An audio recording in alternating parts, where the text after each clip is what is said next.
परमेश्वर के नाम का महिमा हो। परमेश्वर हमें आराधना में अगुवाई किया, इसलिए इस परमेश्वर का हम धन्यवाद करते हैं। आइए हम उसके वचन की ओर हम ध्यान करेंगे। आज का ध्यान का विषय है प्रेरितों का काम, उसका 12 अध्याय। हम नया नियम से ही अध्ययन आरंभ किए हैं। आपका मत्ती, मरकुस, लुक्का, यूहन्ना, अभी प्रेरितों का काम अध्याय 12। आज अध्याय 12 नया नियम का अध्ययन हम इसलिए आरंभ किए हैं ताकि लोग वचन को जाने, प्रभु के लोग वचन को जाने, वचन को पहचाने और वचन में बढ़ने पाए, वचन में शक्ति प्राप्त करने पाए, वचन का ज्ञान प्राप्त करने पाए। क्योंकि वचन अगर हमारा जीवन है मेरे प्रियो, तो हमें रास्ता दिखाता है। दाऊद अपना भजन में कहता है, भजन संहिता 119 का 105 में, तेरा वचन मेरे पांव के लिए दीपक है और मार्ग के लिए उजियाला है। दीपक तो है मेरे प्रियो, अगर वचन नहीं है उस दीपक में तो हमें वो मार्ग नहीं दिखा सकता। दोस्त कुमारी के जीवन में अगर देखेंगे, 5 निर्बुद्धि थे, 5 बुद्धिमान थे।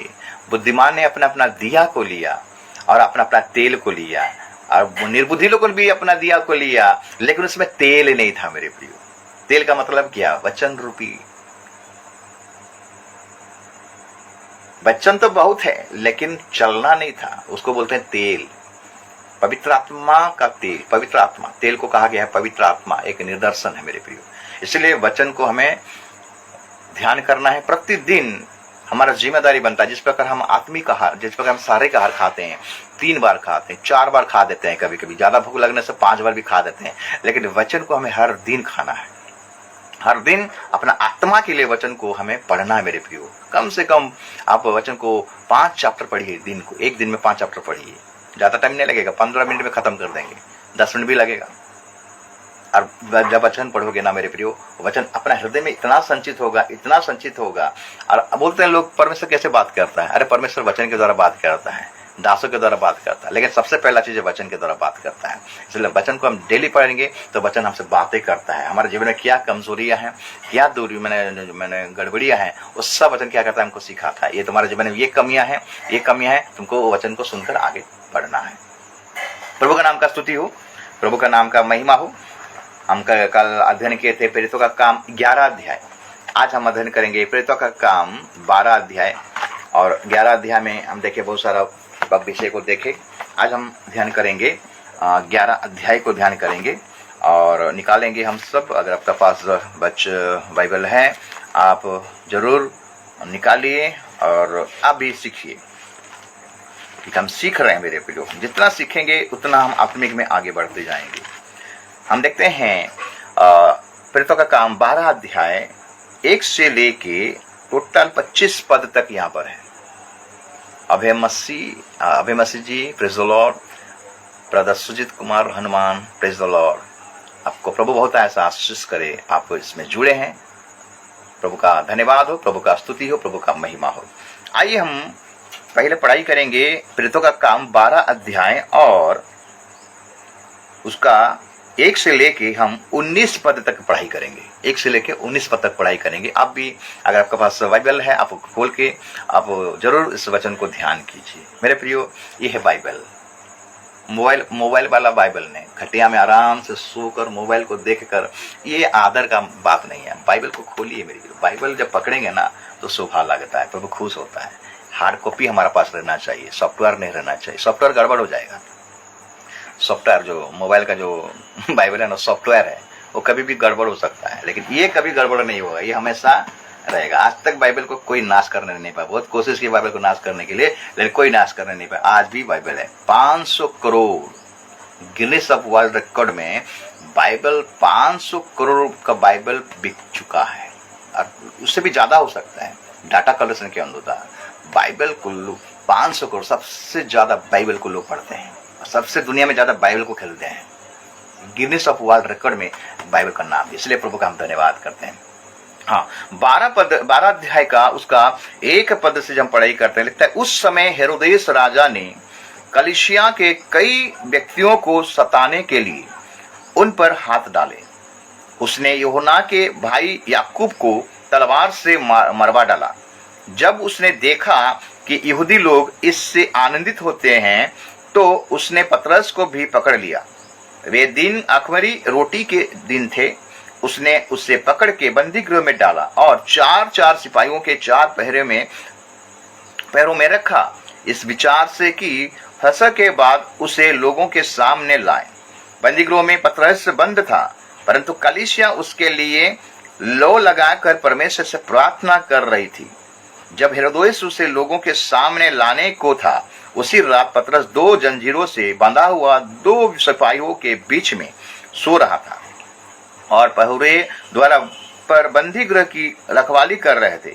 तो देखो, प्रभु का एक स्वर्गदूत आ खड़ा हुआ और उस कटोरी में ज्योति चमकी और उसने पतरस की पसली पर हाथ मार के उसे जगाया और कहा, उठ जल्दी कर।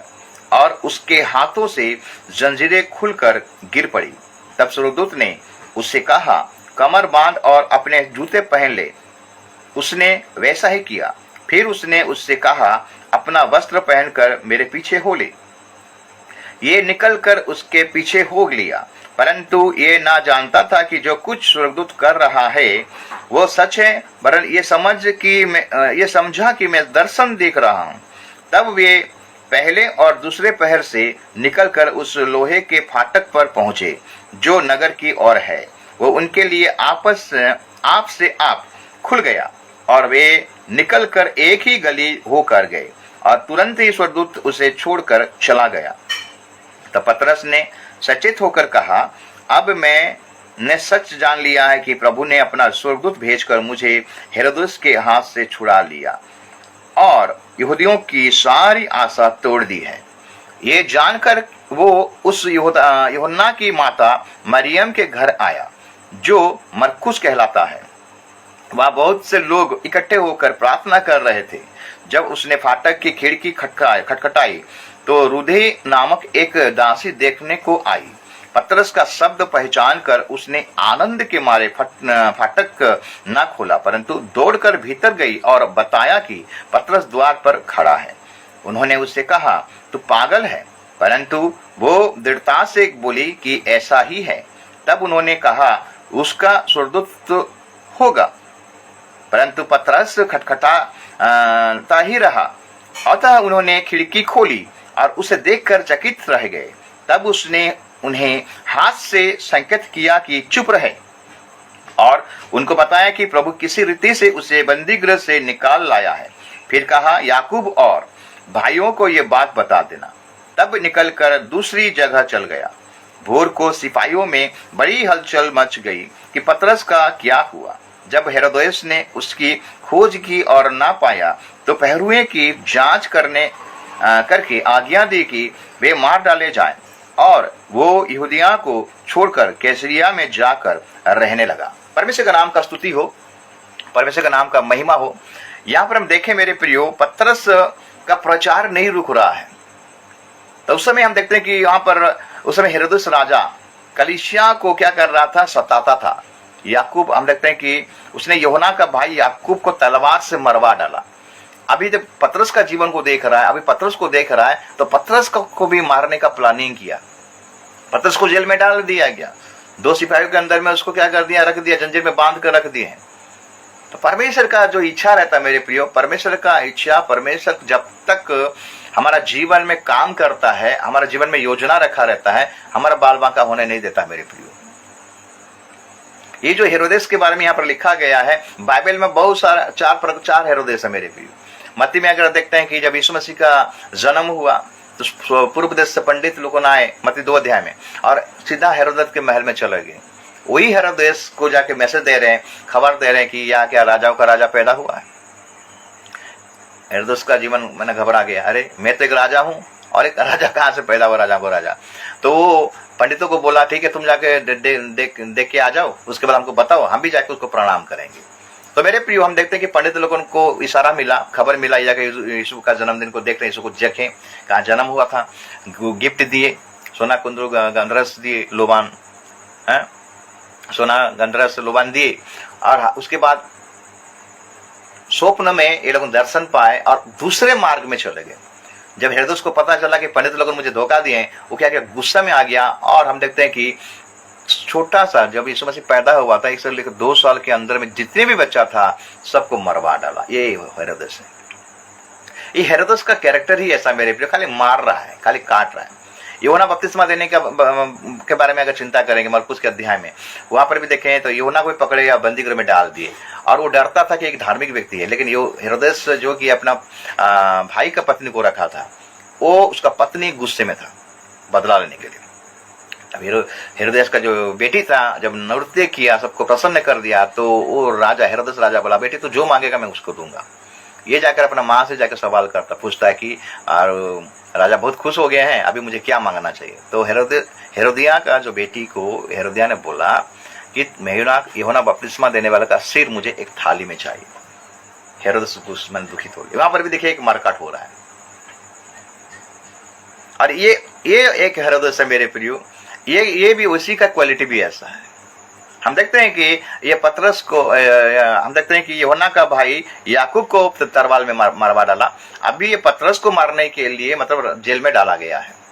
और इधर हम देखते हैं कि कलीसिया पतरस के लिए प्रार्थना कर रहा है।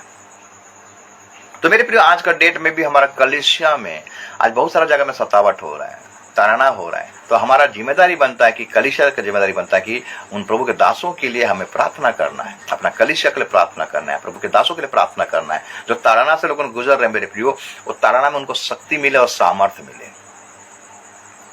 प्रभु का इच्छा, प्रभु का मर्जी जब तक नहीं होगा हमें कुछ भी हानि नहीं होगा मेरे प्रियो। तो पतरस को प्रभु ने चुना था सुसमाचार प्रचार करने के लिए, तुम्हें अवश्य ताड़ना से गुजरना पड़ेगा। पतरस को मालूम था, अब पतरस बेधड़क जेल में है लेकिन आराम से सोया है मेरे प्रिय, निश्चिंत है, कोई डर नहीं, कोई भय नहीं। उसके अंदर में जो पहले जो डर था मेरे प्रिय पतरस का जीवन में, जब यीशु मसीह को इनकार किया, वो भयानक डर था।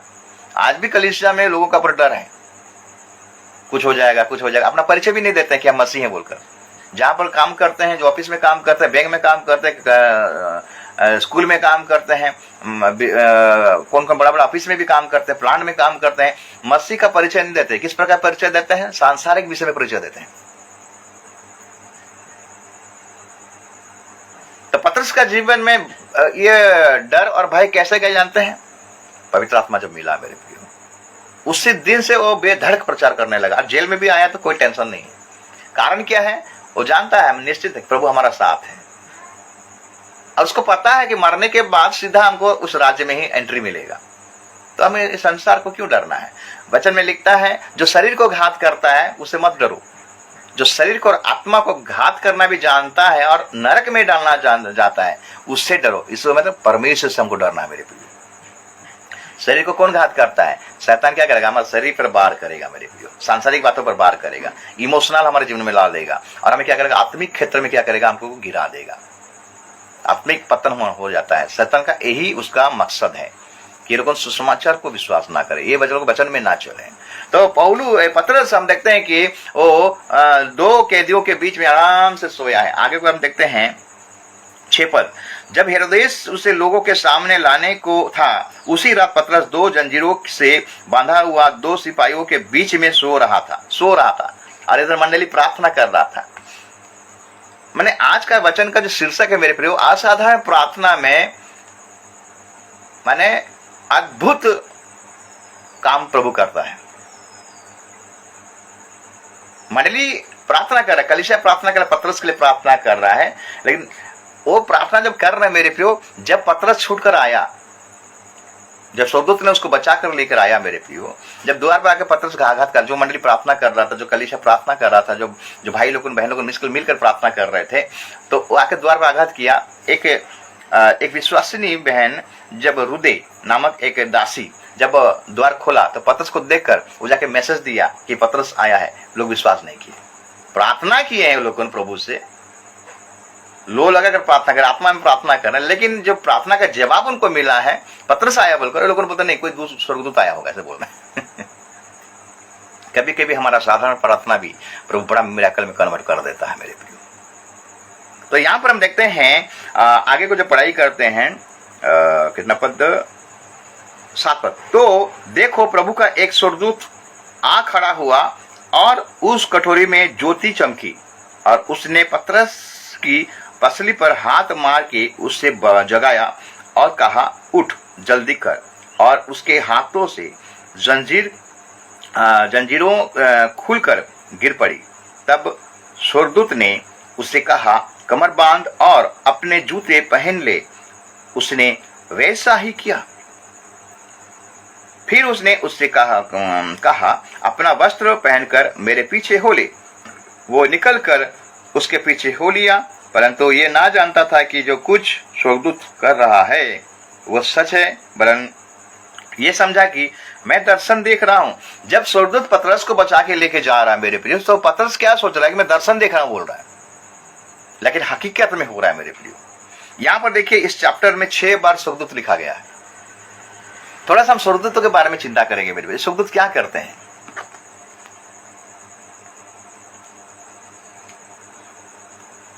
पहला हम देखेंगे स्वर्गदूत क्या करता है। स्वर्गदूत हमें प्रभु के तरफ से जो बुला जाता है आकर हमें मैसेज देता है, संवाद देता है। जैसे कि मरियम जब अपने घर में बैठा हुआ था, जिब्राइल दूत आया और मरियम को बोला, हे अनुग्रह का पात्री, परमेश्वर का अनुग्रह तुम पर हुआ है। आगे का प्लानिंग को बताता है स्वर्गदूत। यूसुफ को भी दर्शन दिया। उसके बाद हम देखते हैं अब्राहम के जीवन में क्या हुआ था। अब्राहम पेड़ के नीचे बैठा हुआ था धूप के समय में, 3 स्वर्गदूत आए, अब्राहम के पास आए और जब अब्राहम को देखा तो दौड़ कर गया, प्रणाम किया, उनका प्रशंसा किया, उनका बड़ाई किया, अपने घर में बुलाया खाने के लिए। तब अब्राहम से लोगों ने बोलते तुम्हारे घर में एक लड़का पैदा होगा। आने वाले घटनाओं को बताते हैं मेरे प्रिय स्वर्गदूत। उसके बाद हम अगर आगे और स्वर्गदूत के क्या काम है, वो क्या करते हैं, हमको हमारा आवश्यकता को पूरा करते हैं। जब एलिया पहला राजा का किताब 19 अध्याय अगर पढ़ाई करेंगे, पहला राजा का किताब 19 अध्याय को अगर पढ़ाई करेंगे, पहला राजा उसका 19 अध्याय को निकालेंगे, पहला राजा 19 अध्याय और हम उसका पढ़ाई करेंगे 5 से लेके 8।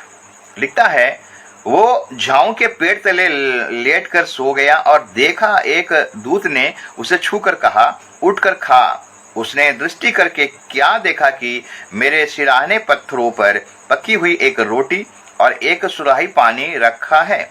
तब उसने खाया और पिया और फिर लेट गया। दूसरी बार यहोवा का दूत आया और उससे छूकर कहा, उठकर खा, क्योंकि तुझे बहुत लंबी यात्रा करनी है। तब उसने उठकर खाया पिया और उसी भोजन से बल पाकर 40 दिन रात चलते चलते परमेश्वर के पर्वत होरेब को पहुंचा। तो स्वर्गदूत हमारी आवश्यकता को पूरा करता है मेरे प्रिय, परमेश्वर की तरफ से होता है। अभी हम देखें प्रेरितों का काम में स्वर्गदूत हमें हमारा सुरक्षा करता है। अगर हम पढ़ाई करेंगे दानियल का पुस्तक, स्वर्गदूत हमारी सुरक्षा करता है। भजन संहिता 34 को निकालेंगे और उसका 7 पद को पढ़ाई करेंगे। भजन संहिता 34 और उसका 7 पद। भजन संहिता 34 उसका 7 पद को हम निकालेंगे और पढ़ाई करेंगे। 34 का 7 क्या लिखता है? यहोवा के डरवियों के चार ओर उसका दूत छावनी किए हुए उनको बचाता है। यहोवा का दूत जो परमेश्वर को भय करता है, उसको चार ओर क्या करता है, वो छावनी करके क्या करता है, उनका सुरक्षा देता है, उनको बचाता है। फिर अगर देखेंगे स्वर्गदूत क्या करते हैं, दानियल का पुस्तक 10 अध्याय उसका 13 से पढ़ाई करेंगे। दानियल का पुस्तक 10 अध्याय को निकालेंगे। दानियल उसका 10 अध्याय, दानियल 10 अध्याय और उसका हम 13 पद को पहला पढ़ाई करेंगे। फारस का राजा का प्रधान 21 दिन तक मेरा सामना किया रहा, परंतु मिखाएल जो मनुष्य प्रधान में से है वो मेरी सहायता के लिए आया, इसलिए मैं फारस के राजाओं के पास रहा। और जब मैं तुझे समझाने आया हूँ कि अंत के दिनों में तेरे लोक की क्या दशा होगी, क्योंकि जो दर्शन तूने देखा है वो कुछ दिनों के बाद पूरा होगा। उसका अगर हम पढ़ाई करेंगे 20 पद लिखता है कि तब उसने कहा, क्या तू जानता है कि मैं किस कारण तेरे पास आया हूँ? अब मैं फारस के प्रधान से लड़ने को लड़ूंगा और जब मैं निकलूंगा तब यूनान का प्रधान आएगा। तो हम देखते हैं कि स्वर्गदूत क्या करता है, लड़ाई करता है, युद्ध करता है। हम जब प्रार्थना करते हैं, हमारा प्रार्थना जब ऊपर जाने के लिए होता है, तो बीच में कौन है जानते हैं? शैतान। वो हमारी प्रार्थना को रुकावट करता है, वो प्रार्थना को जब रुकावट करता है तो परमेश्वर अपना स्वर्गदूत को भेजता है और वहां पर शैतान के दूतों के साथ क्या करता है, लड़ाई करता है। ये स्वर्गदूत का काम मेरे प्रियो, जो पतरस का जीवन में स्वर्गदूत किया, मैं उसी के बारे में बोलता हूँ। स्वर्गदूत का क्या काम होता है, वो कभी कभी क्या होता है, स्वर्गदूत हमारे चारों ओर भी रहता है, हमको पता नहीं रहता है। हम गाड़ी में जाते हैं, कब क्या होगा कुछ पता नहीं, लेकिन स्वर्गदूत हमारा सुरक्षा करता है मेरे प्रियो। जिस दिन हम प्रभु यीशु मसीह को अपना व्यक्तिगत उद्धारकर्ता के रूप में ग्रहण किए मेरे प्रियो, उसी दिन हम उसके संतान बन गए। उसी दिन वो क्या करता है, हमारा सुरक्षा के लिए अपना दूतों को रखा रहता है, हमको पता नहीं रहता है। इब्रानी का अध्याय 1 उसका 14 पद को पढ़ाई करेंगे। इब्रानी अध्याय 1 उसका 14 पद। इब्रानियों का अध्याय 1 और हम उसका 14 पद को पढ़ाई करेंगे। लिखता है, क्या वे सब सेवा टहल करने वाली आत्माएं नहीं जो उद्धार पाने वालों के लिए सेवा करने को भेजी जाती है? उद्धार पाने वालों के लिए सेवा करने के लिए स्वर्गदूतों को परमेश्वर क्या कहता भेजता है। अगर हम उद्धार पाए हैं तो स्वर्गदूत हमारा मदद करते हैं, हमारा सहायता करते हैं मेरे प्रियो। हर परिस्थिति में, हर मुसीबतों में हमें क्या करता है, मदद करता है हमारा स्वर्गदूत। आगे का पद को निकाले पड़ेंगे। मत्ती 24 अध्याय उसका 31 को अगर पढ़ाई करेंगे, मत्ती 24 अध्याय उसका 31 को पढ़ाई करेंगे। मत्ती 24 उसका 31।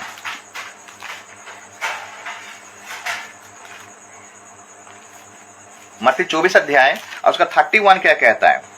लिखता है कि वह तुरी के बड़े शब्द के साथ अपने दूतों को भेजेगा और वे आकाश के इस छोर से उस छोर तक चारों दिशाओं से उसके चुने हुए को इकट्ठा करेगा। जब रेप्चर भी होगा मेरे प्रियो, जब प्रभु अपने स्वर्गदूतों को क्या करेगा, भेजेगा और अपने लोगों को क्या करेगा, जो प्रभु में जो लोगों विश्वास करते हैं वो लोगों को क्या करेगा, इकट्ठा करेगा, मतलब कलीसिया को उठाएगा। तो ये है स्वर्गदूत का काम मेरे प्रियो, हम लोग का जीवन में करता है। जो हम प्रभु यीशु मसीह को अपना व्यक्तिगत उद्धारकर्ता जो ग्रहण करते हैं, जिस दिन प्रभु को हम ग्रहण किए, जिस दिन हम उद्धार पाए, उसी दिन से स्वर्गदूत हमारा क्या करता है, सहायता और मदद करता है। तो ये पतरस का जीवन में हुआ। जब पतरस जेल में जब छूट गया, जब स्वर्गदूत उसको बाहर निकल लिया, और जहाँ पर हम देखते हैं कि कलीसिया लो कर प्रार्थना कर रहे थे, उसी जगह में पतरस पहुंच गया उस कमरे में और जाके आघात कर रहा वो खिड़की को, दरवाजा को आघात कर रहा है। तो एक दासी निकला, इसका नाम, दासी का नाम है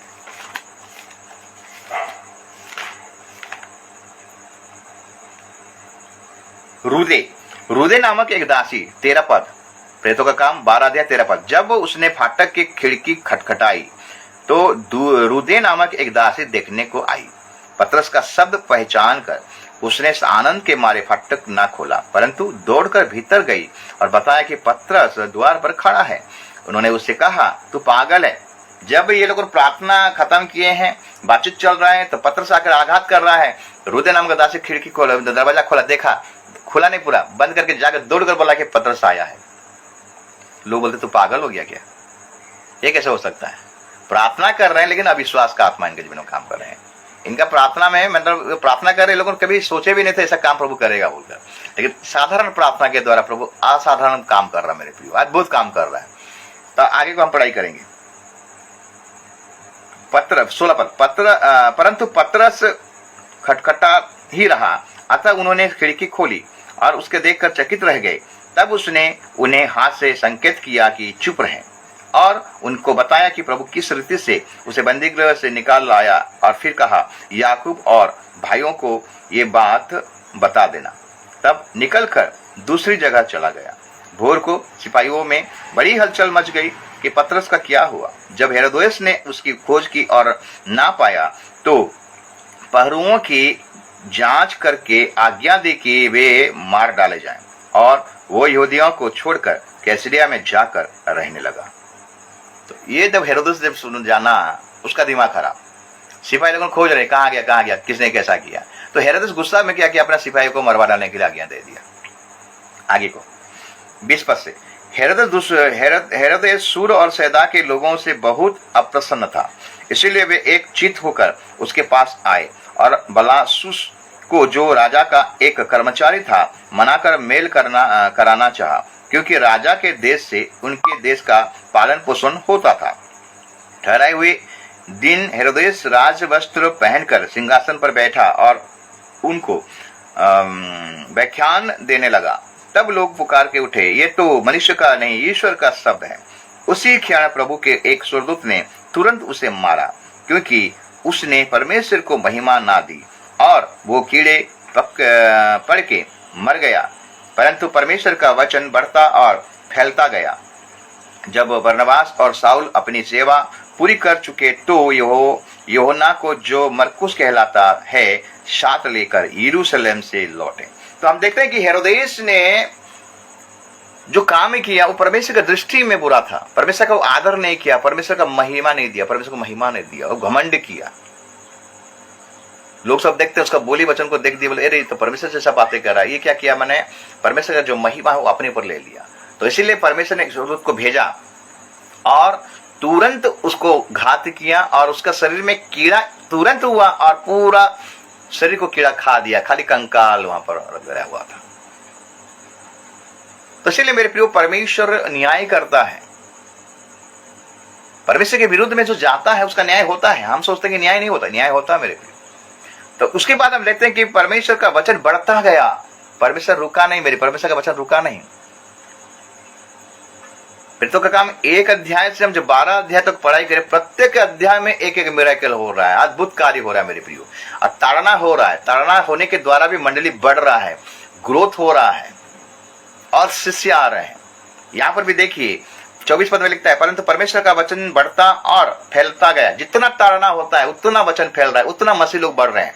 दुनिया में, हमारा भारत देश में जो ताड़ना हो रहा है मेरे प्रियो, ये मत समझे कि परमेश्वर का वचन रुक जाएगा। परमेश्वर का वचन रुकेगा नहीं, और बढ़ेगा, मसीहत और बढ़ेगी, विश्वासी और बढ़ेंगे। जितना ताड़ना करेंगे लोग उतना ही आगे बढ़ेंगे, उतना ही मसीहत बढ़ेगा, उतना ही सुसमाचार पहुंचेगा लोगों के पास। हम देखते हैं जब मिस्र में, जब यहूदी लोगों, इसराइल लोगों जब मिस्र में बंधुआई में थे, अब्राहम को श्राप के द्वारा अब्राहम को श्राप मिला कि तेरा वंश 400-450 साल तक क्या करेगा, मिस्र में बंधुआई में जाएगा। जब ये लोग पहुंचे वहां पर मेरे प्रिय मिस्र में, तो देखिए उनका पर जो राजा था फिरौन, कितना ताड़ना दिया, कितना दुख उठाने के लिए उनको ऊपर मैंने भारी बोझ दिया। फिर भी मंडली बढ़ता गया, इतना बढ़ गया। जब मूसा इस्राएल का जब अगुवाई करने लगा तो उस समय 6 लाख पुरुष थे, 6 लाख खाली पुरुष थे। अगर जोड़ेंगे तो कम से कम 20-30 लाख इस्राएली थे। बढ़ते गए, जितना ताड़ना होता था मंडली उतना बढ़ता गया मेरे भाई, इस्राएल इतना बढ़ता गया। तो उसी प्रकार आज के डेट में जितना ताड़ना होगा ना कलीसिया में, उतना ही लोग आत्मा में बढ़ते जाएंगे, मसीह में बढ़ते जाएंगे, चेला भी संख्या बढ़ते जाएगा, है प्रभु के लोग बढ़ते जाएंगे। कोई मसीहत को रोक नहीं पाएगा। बहुत से राजा आए रोकने के लिए, लेकिन वो राजा मिट गए, लेकिन मसीहत अभी तक नहीं मिटा है, वो चलता रहेगा मेरे प्रियो। और उसके बाद हम देखते हैं नया चेला सब आने लगे। यहाँ पर 20 अध्याय में भी देखिए 25 पद को जो पढ़ाई करेंगे, जब बरनबास और शाऊल अपनी सेवा पूरी कर चुके तो यूहन्ना को, जो मरकुस कहलाता है, साथ लेकर यरूशलेम से लौट गए। और एक शिष्य का उत्पन्न हो रहा है मेरे प्रियो। प्रतिदिन प्रभु एक एक चेला को तैयार कर रहा है मेरे प्रियो। जितना ताड़ना, जितना विरोध होगा उतना ही प्रभु का लोग आगे बढ़ेंगे, उतना ही प्रभु का सुसमाचार फैलता रहेगा। ये मत सोचिए कि विरोध होने से, ताड़ना होने से सेवा बंद हो जाएगा। सेवा बंद नहीं होगा, सेवा और बढ़ेगा, मसीहत और बढ़ेगा, लोग प्रभु को और जानेंगे और अपने अपने व्यक्तिगत उद्धारकर्ता के रूप में यीशु मसीह को ग्रहण करेंगे। आज इतना यीशु मसीह को क्यों ग्रहण कर रहे हैं? चावल पाने के लिए, दाल पाने के लिए, पैसा पाने के लिए नहीं मेरे प्रिय, उद्धार पाने के लिए, आनंद जीवन पाने के लिए सब यीशु मसीह को ग्रहण कर रहे हैं।